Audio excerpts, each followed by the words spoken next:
bien avant qu'il n'y eût quelques perspectives de succès en vue pour l'islam, et au début d'une longue et pénible ère de torture, de souffrance et de persécution subie par Mohammed sallallahu alayhi wa sallam et ses disciples, il reçut une offre intéressante. Un envoyé des chefs païens, Otba, vint à lui et lui dit « Si tu veux de l'argent, nous amasserons pour toi assez d'argent pour que tu sois le plus riche d'entre nous. Si c'est le leadership que tu veux, nous te prendrons comme chef et nous ne prendrons jamais de décision au sujet de quoi que ce soit sans ton approbation. Si tu veux un royaume, nous te couronnerons roi. » On demandait au prophète sallallahu alayhi wa sallam de ne faire qu'une concession en échange de cela, qu'une concession en échange de cela. C'était de cesser d'appeler les gens à l'islam et à n'adorer que Dieu sans lui attribuer d'associés. Cette offre ne serait-elle pas apparue tentante à quelqu'un recherchant les privilèges de ce monde? Le prophète sallallahu alayhi wa sallam était-il hésitant lorsqu'on lui fait cette offre? L'a-t-il refusé par stratégie de marchandage pour laisser la porte ouverte à une meilleure offre? Voici ce que fut sa réponse. Bismillahirrahmanirrahim. Et il récita à haute voix les versets du Coran suivant. C'est une révélation.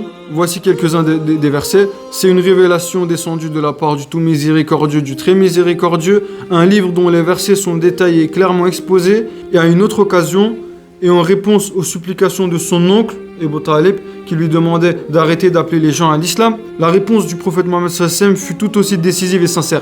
Je jure par Allah, ô mon oncle, que s'ils mettent le soleil dans ma main droite et la lune dans ma main gauche, pour que j'abandonne d'appeler les gens à l'islam, je ne cesserai jamais jusqu'à ce que Allah fasse triompher l'islam ou que je périsse en le défendant.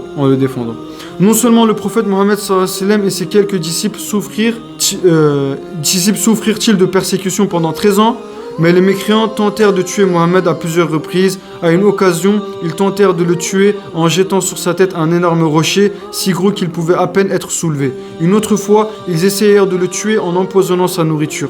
Qu'est-ce qui pouvait bien justifier une telle vie de souffrance et de sacrifice, même après qu'il fût devenu tout à fait triomphant de ses adversaires?